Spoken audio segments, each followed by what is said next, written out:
Hello guys, we are making roasted Parmesan cauliflower and stewed pork vegetable using Ninja. You need one cauliflower, one whole cauliflower, and slice into floret like this small. I used one whole cauliflower here.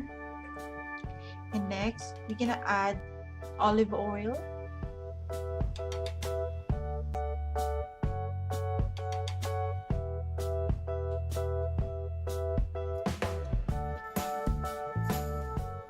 garlic powder,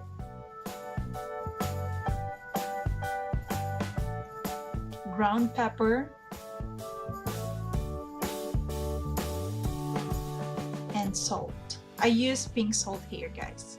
And you can also add some Italian seasoning.